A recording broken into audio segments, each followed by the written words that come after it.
165 where? 155, 165 here, 175 now. I got 165, 175 to 185, 185. Chicken said no. Storage wars made them famous, but what happened after nearly destroyed them. A motorcycle crash in 2019 nearly killed one of the show's biggest personalities. His chest and legs were crushed so badly, he spent days fighting for his life. But while he was recovering, another star sued the show for nearly $4 million. He said producers planted valuable items in storage units before filming to create drama. At the same time, the show's golden couple was living a lie. Behind their playful banter was something much darker. When the truth finally came out, police reports and court files told a story that shocked everyone. Daryl the Gambler Sheets. Daryl Sheets didn't just fade from TV after storage wars. His life took such a sharp, dramatic turn. It felt like the end of one story and the beginning of something entirely different. Fans remembered him as the gambler, the guy who'd risk it all on dusty lockers filled with who knows what. But off-screen, his real gamble came not from bidding wars, but from his own body turning against him. In 2019, he found himself fighting for his life. After 3 silent months of illness, his heart gave out twice. Doctors found not only heart failure, but serious problems in his lungs. He needed emergency surgery. And suddenly, the man who'd made a living off instinct and adrenaline was forced into a kind of stillness he never expected. What made it cruel was the timing. Just before all this, he had lost over 100 pounds and turned his health around. He had been feeling better than ever, and then his heart stopped cooperating. Meanwhile, cracks started showing up in his personal life too. His engagement to Romney Snyder, which had seemed solid during his darkest hours, suddenly fell apart. By 2022, he was openly bitter about the years they spent together. When a fan brought up her name online, he didn't hold back. And then came the twist no one expected. Out of nowhere, Daryl rekindled his old love with Kimber Wurfel, the ex-wife he'd divorced back in 2016. They didn't make a big announcement, they just quietly reappeared in each other's lives, sharing photos, calling it their 10-year anniversary, like the divorce had never happened. It was like watching someone hit rewind and then press play again, hoping for a different ending.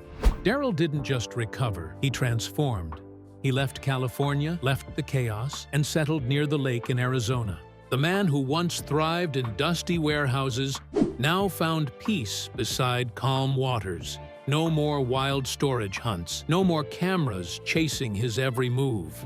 He started selling vintage items through a small shop with a cheeky name, Show Me Your Junk. But even that was more about fun than fortune. He spent his days restoring old cars, snapping pictures of sunsets, and writing things like, "Just loving life, so peaceful." He wasn't alone. His current partner, Patty Rich, is far from the world of reality shows. She runs vineyards and restaurants, and her lifestyle matches the slower, richer pace Daryl seems to have embraced. He doesn't look back much anymore. The man who once chased treasures now values quiet mornings and second chances. Barry the Collector. Barry Weiss wasn't just another cast member on Storage Wars. He was the wild card. The guy with skeleton gloves, leopard print shirts, and a voice like gravel. When he suddenly disappeared from the show in 2013, fans were stunned. Barry said he wanted to leave while the show was still popular. He called himself a professional slacker and meant it. But nobody expected what would come next. In 2014, Barry returned with a new show called Buried Treasure, where he drove around the country hunting for bizarre antiques. It only lasted 8 episodes, but it was pure Barry. Offbeat, funny, and full of weird finds. A year later, in 2015, he popped up again with Barry Strikes Back, this time looking back at his favorite moments from Storage Wars. Then came April 2019. A quiet street in Los Feliz turned into the backdrop of a life-altering moment. Barry was riding his motorcycle with a friend when a car pulled out at the worst possible time. The crash was brutal. Barry's injuries were serious. His chest and legs were crushed badly enough to need multiple surgeries. He spent days in the ICU. Updates from the hospital made it clear this wasn't a scrape or a fracture. This was the kind of accident that either breaks you or changes you forever. And Barry changed. He could have retired quietly after that, but something shifted in him. He didn't return to reality TV or try to reclaim the old magic. Instead, later that same year, he turned up somewhere no one expected, a casino. Not as a guest, but as the face of Sherwood Valley Casino in Northern California. He became a voice, a character, even a symbol of reinvention. He also expanded into voiceovers for other casinos in the region. It was quirky, a little random, and completely in character. Ivy the King. Calvin Ivy. Calvin didn't just disappear after Storage Wars, he turned the fame into something bigger, something that most people didn't see coming. People knew him as the King on the show, but once the cameras stopped rolling, Ivy started building a kingdom of his own. And it didn't take long. He started out in 2008, buying storage units when almost no one knew his name. Just a year later, in 2009, he opened his first store, Grandma's Attic. It wasn't some dusty old shop in the corner of town. It became a non-stop, late-night hotspot. While most stores closed at 7, Ivy kept his open until midnight, sometimes even 3 a.m. He built it for people like him, hunters, diggers, the kind who never sleep when there's treasure to be found. Then, in 2012, he joined Storage Wars. But by that point, Ivy was already a force in the storage game. Over the next few years, he didn't just build a store, he built a system. A fast-moving, high-turnover empire where new stuff rolled in constantly, and old stuff never sat long. He traveled far and wide when local auctions dried up. He played the bidding game like a pro, brushing off the usual tricks other buyers tried to use. After 16 years in the game, nothing rattled him, and all of this paid off. Today, his net worth is around $1.5 million. That's not just from TV, that's from grinding, building, and thinking ahead. But Ivy didn't stop at money. He started thinking about legacy. In 2014, he married Wendy Calvin. And soon after, he brought his 2 sons, Isaiah, born in 2000, and Ivy Jr., born in 1998, into the fold. He didn't just let them hang around the shop, he handed them the reins. On season 13 of Storage Wars, both boys showed up and started bidding themselves. Ivy let them lead. He wanted them to learn, not just watch. And he made sure they were ready. The Calvin family isn't just a business team. They live a rugged outdoors life. Hunting, fishing, off the grid. Not for show, but for bonding. Ivy believes in building something real, something lasting. And those trips into the wild weren't just about fun. They were lessons in patience, skill, and grit. The same things that built his career. What makes Ivy's story even more surprising is how private he's stayed through it all. You'd think a guy from reality TV would want to stay in the spotlight. But Ivy doesn't overdo it. He shares pieces of his world. Cool finds like Baby Yoda toys and rare Star Wars sets. But he draws a clear line. His wife, Wendy, almost never appears publicly. One rare exception was in 2014, when they showed up at the Reality Wanted Awards in Los Angeles. Since then, Ivy's kept things low-key. He never lost control of the narrative. He never let fame pull him in too deep. Dave the Mogul Hester. The man known for shouting "Yoop" on Storage Wars ended up at the center of one of the biggest scandals in reality television. In December 2012, he filed a massive lawsuit against A&E and Original Productions, asking for $3.75 million. But this wasn't just about money. Dave claimed the entire show was fake. He said producers planted valuable items inside storage lockers to create drama. One example he gave was a locker that supposedly had newspapers from the day Elvis Presley died, worth over $90,000. Dave only paid $750 for it, and he believed it was staged. He also said producers put in BMWs and rare memorabilia before filming began, and even gave other buyers money to help them win auctions they couldn't afford. When Dave complained about all of this, he said they fired him. In his words, he wasn't comfortable being part of what he called a charade. He wanted people to know that what they were watching wasn't real. At first, in March 2013, a judge threw out parts of his lawsuit. But by September, the court allowed him to move forward with the wrongful termination claim. The case finally ended in 2014 with a quiet settlement, and the network never admitted to doing anything wrong. They insisted the show had no staging at all, but the damage was done. People now looked at Storage Wars with different eyes. After the lawsuit, Dave didn't chase more TV fame. He went back to the real auction world. By 2023, he was running auctions across California. No cameras, no drama, just industrial zones and parking lots. One event in San Luis Obispo had over 75 storage units up for grabs. It was a far cry from his TV days. People weren't asking for selfies anymore. They were just watching the auctioneer, raising paddles, and calling out bids. Dave had stepped completely into the background, but even off-camera, things weren't smooth. In 2020, he ran into a serious issue with a company called Public Storage. He bought a unit for nearly $12,000, thinking it was a legal sale. But the original owner had already paid their debt, and the system hadn't updated in time. Dave wanted either the contents or his money back. Public Storage refused. The fight went to court, and Dave lost. Not only did he lose the $12,000, but he also had to cover legal fees. It was a harsh reminder that real-life auctions come with real-life problems. Problems that never made it into the polished episodes of Storage Wars. Away from the chaos of lawsuits and storage units, Dave made one thing clear: his family was off-limits. He's married to Hester, but they've never talked publicly about how they met or what their life is like. They have one son, and he's stayed completely out of the spotlight. While other reality stars often turn their families into content, Dave went the other way. He kept them protected, choosing peace over publicity. Brandi and Jarrod Schultz. Brandi and Jarrod Schultz were the fan-favorite couple of Storage Wars, always bickering, always hustling, but always together. They seemed like they could survive anything, whether it was a dusty locker full of junk or a bidding war with Dave Hester. But once the cameras stopped rolling, things unraveled fast. By the time Storage Wars wrapped up Season 12 in 2018, Brandi had already made the decision that would change her life. She left Jarrod, ending a relationship that had quietly weighed her down for years. The public had no idea. For 3 years, she said nothing. And then, in 2021, as the show returned for Season 13, she finally broke the silence. Not just about the breakup, but about what her life had really been like.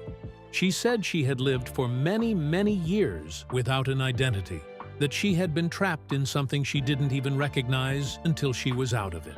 It wasn't just a breakup, it was an escape. And then came April 2021. She was out with friends at a bar in Orange County when she ran into Jarrod. She asked him to leave. What happened next turned into a police report and a courtroom file. He didn't just argue. According to witnesses, he shouted at her and then shoved her twice. By the time the police arrived, he was gone, but it was too late to disappear. The district attorney filed misdemeanor charges for domestic violence battery. Fans were stunned. The sarcastic banter they had loved on screen suddenly felt like something much more bitter and much more real. Brandi later revealed that even before their official split, she had already been raising their 2 kids alone. She said she was used to doing it all, but what she missed most wasn't the help. It was the voice of a father in the house, a kind of presence she couldn't fake, no matter how strong she was. Cameron and Peyton were with her all the time now. There was no shared custody, no weekends off, just Brandi doing everything she could to start fresh, while carrying the weight of everything she had been through. And somehow, she did it. She launched a podcast on YouTube called Happening Now with Hammer. She opened up about her past, and she started dating again. The new man in her life, Clifford Beaver, brought something she hadn't felt in years: peace. In May 2025, reports began to hint that she might be preparing for something bigger: marriage. A complete transformation for someone who once admitted she didn't even know who she was. While Brandi was building a new life, Jarrod was watching his old one fall apart. After 2019, he never returned to Storage Wars as a regular. His 2021 appearance was brief and painfully awkward. He and Brandi stood on opposite sides of the auction floor, hardly speaking. The tension was so thick it practically buzzed through the screen. It was clear the show had moved on, and so had she. But for Jarrod, the headlines didn't stop. That same bar incident in April 2021 became a turning point. The man fans once saw as tough but harmless now stood accused of something far more serious. He denied the allegations. He left the bar before the cops could even speak to him. But the damage had already been done. It wasn't just about public image anymore, it was about the law. Dan and Laura Dodson. Dan and Laura Dodson didn't just become famous because of storage wars. They turned their auctioneering skills into a powerful business empire. But behind the fast-talking bids and TV appearances is a story filled with terrifying close calls, family tragedy, and a lot of hard work that never stopped. Everything changed for them in the early morning hours of June 16, 2014. Dan had gone to bed as usual, but around 1:30 a.m., Laura noticed him talking strangely in his sleep, saying odd things that didn't make sense. She didn't know it then, but his brain was under attack. A few hours later, around 7:30 in the morning, Dan woke up disoriented and seeing double. Then he took a shower and suddenly collapsed. He stopped breathing. Laura panicked, but somehow stayed calm enough to call 911 and followed the dispatcher's CPR instructions, keeping him alive until the paramedics rushed in. At the hospital, doctors gave them the worst news you can hear. Dan had suffered a double brain aneurysm. His chances of survival were between 4% and 20%. He was rushed into emergency surgery, and somehow he pulled through. That moment completely changed the way they looked at life. Dan had to go through months of therapy to recover, but he was determined to return to the auction world, and he did. Dan had started American Auctioneers back in 1983, long before Storage Wars ever aired. In 1996, Laura came into his life, and the two became unstoppable together. She didn't just join the business, she became the engine that helped it grow. Over the years, they turned the company into a full-scale auction service that handles everything from storage units to estates, business inventory, even legal foreclosures. They were doing around 2 auctions a day, 6 days a week, building something massive behind the scenes. Then, in 2015, they took a leap into the digital space and bought StorageAuctions.net, allowing people across the US and Canada to bid online. That move pushed them even further ahead of the competition. By then, Laura's estimated net worth had reached around $4.5 million, not just from the show, but from the actual business they built together. Interestingly, in 2015, an article on Examiner.com said that while Storage Wars was technically created by Tom Beers, the entire idea was inspired by Dan and Laura. Their real auctioneering skills, charm, and chemistry made them the perfect stars for a show like that. But their story wasn't just about business success. In September 2020, they were hit by another nightmare. Their son, Garrett, was shot in the chest while in Arizona. It was a moment that shook the entire family. But once again, like they did before, they leaned on each other and got through it. Garrett recovered and is now living a much better life. On Instagram, you'll find him posting about fancy cars, boats, ski trips, proof that he's doing well. That moment reminded them how important it is to be there for each other, no matter how much money or fame you have. Their experiences, from Dan's medical crisis to Garrett's shooting, forced them to slow down and focus more on family, while still keeping their business strong. Renee and Casey Nizoda. Renee and Casey Nizoda didn't just ride the wave of reality TV success. They used it as a launchpad to build something entirely their own. While many of their Storage Wars co-stars faded after the cameras stopped rolling, Renee and Casey turned their fame into fuel and built a digital empire that surprised everyone. Back when they were still regulars on Storage Wars, they began experimenting online. They launched a YouTube channel called Bargain Hunters Thrift and slowly started posting videos about their life, their finds, and their business. At first, it seemed like a side project, but as the years went on, it became clear this wasn't just a hobby. The channel grew fast. They gained over 192,000 subscribers, and the money started pouring in, not from TV appearances, but from YouTube ad revenue, sponsorships, and the thrift resale business they built around it. By the time the show started to lose its shine, Renee's estimated net worth had quietly reached around $1.5 million, mostly from online ventures and not from anything A&E paid him. What made their story stand out was how early they saw the shift coming. While others were still chasing TV deals, Renee and Casey were showing fans what really happened behind the scenes, unfiltered, unscripted, and personal. They'd walk through their storage units, share details about rare finds, laugh with their daughter Tatiana, and invite viewers into their everyday life. It was smart, and it worked. Their content wasn't just about buying lockers anymore, it was about being part of their world. Then came a moment nobody expected. In April 2021, they closed their actual store. Bargain Hunter's Thrift in Poway, California, had been their business backbone for more than 10 years. It was huge, 7,000 square feet, and packed with finds from their storage hunting days. But when their lease ended, they didn't renew. They walked away from the physical store. Not because it was failing, but because they saw a better path online. The timing was no accident either. Storage Wars had just gone on hiatus, and nobody knew if it was coming back. Renee and Casey made a choice. They focused entirely on digital, and they didn't miss a beat. What's wild is how far ahead they'd been thinking. Renee had actually started selling on eBay in 1995. That's years before most people even knew what eBay was. He began with casino chips and expanded from there. By the time they closed the store, they already had a team working to list their inventory online. This wasn't just a couple filming storage finds in their garage. It was a full-blown e-commerce operation, years ahead of the curve. In a way, they'd built something like a drop-shipping business before that even became a trend. But success online doesn't come without controversy. In 2019, their store was burglarized. Thieves broke in and stole rare baseball cards and coins. The damage was less than $2,000, but Renee's reaction was intense. He posted a video that shocked longtime fans. In it, he didn't hold back. He called out the thieves directly, said he was armed, and promised to defend himself if it ever happened again.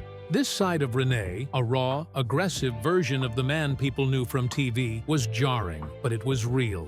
And on YouTube, real is what people watch. Their digital life also revealed things that Storage Wars never showed.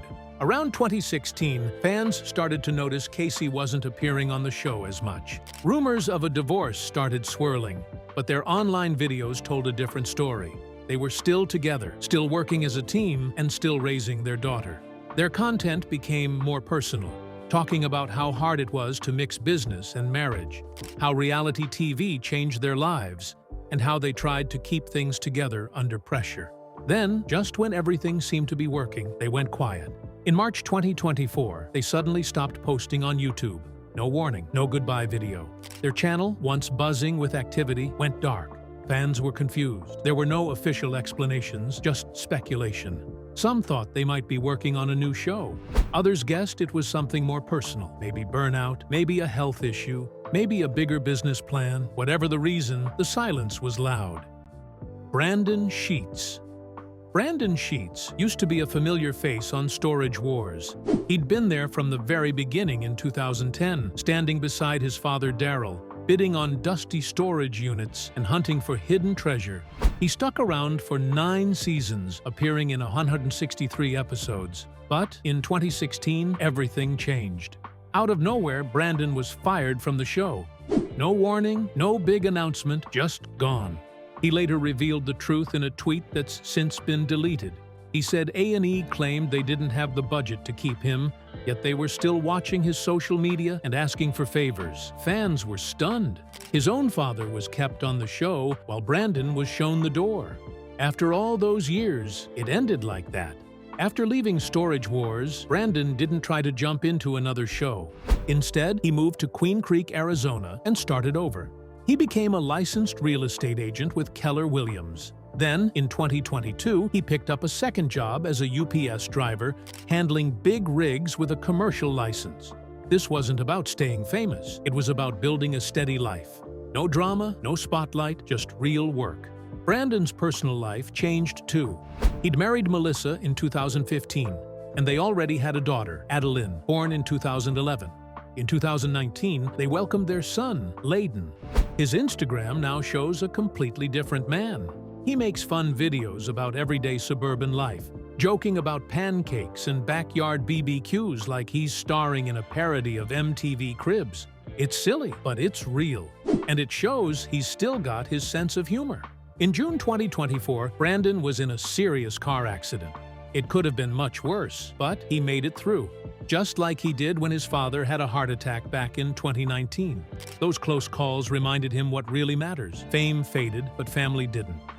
2023, his net worth is around $300,000, not millions, but enough for a stable, middle-class life he built with his own hands.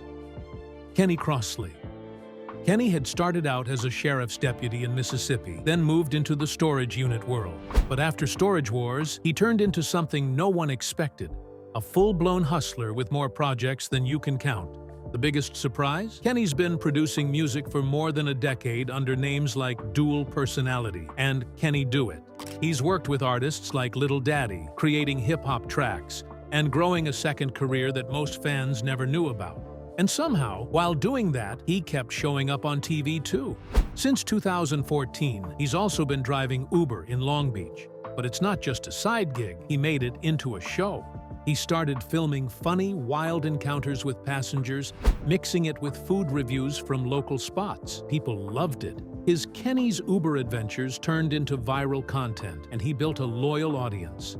His YouTube channel is full of videos of him rating hot dogs, apple fritters, even Costco snacks, all filmed during his Uber runs. And he didn't stop there.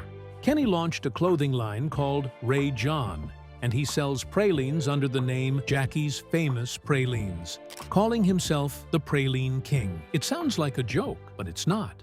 By 2021, all of this added up to a net worth of $2 million. He took the fame Storage Wars gave him and turned it into real businesses that made real money, even if no one was watching him on TV. Mary Padian, she was the calm, quirky one on Storage Wars, known for turning old junk into beautiful pieces. Her shop, Mary's Finds, had become a landmark in Texas by the time the show went quiet in 2019. But that quiet was anything but peaceful for Mary. In 2020, the world shut down. Her store, which had always relied on visitors and fans, couldn't survive the drop in foot traffic. She made a hard choice. She closed the physical shop, but instead of quitting, she rebuilt online. She launched marysfinds.com, and suddenly her audience wasn't just local anymore. People from all over the country were buying her vintage pieces. Items sold out minutes after being posted. The fame she earned on TV became fuel for her online business, and she made it work. While fans thought they knew everything about her, Mary had been keeping one big part of her life completely private, her relationship.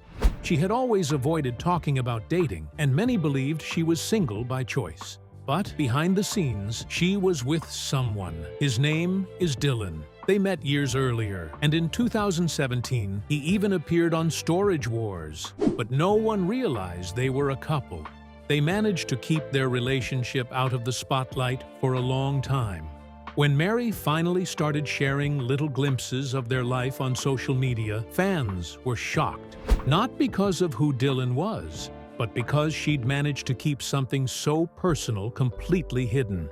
They've traveled together, gone to auctions, and quietly built a life that doesn't depend on attention or approval. But the biggest twist in Mary's story didn't happen in Texas or on television. It happened in Kenya. She became deeply involved with Ubuntu Life, a nonprofit that helps children with neurological conditions and supports women through fair trade craft work. Mary didn't just donate money or show up for photos.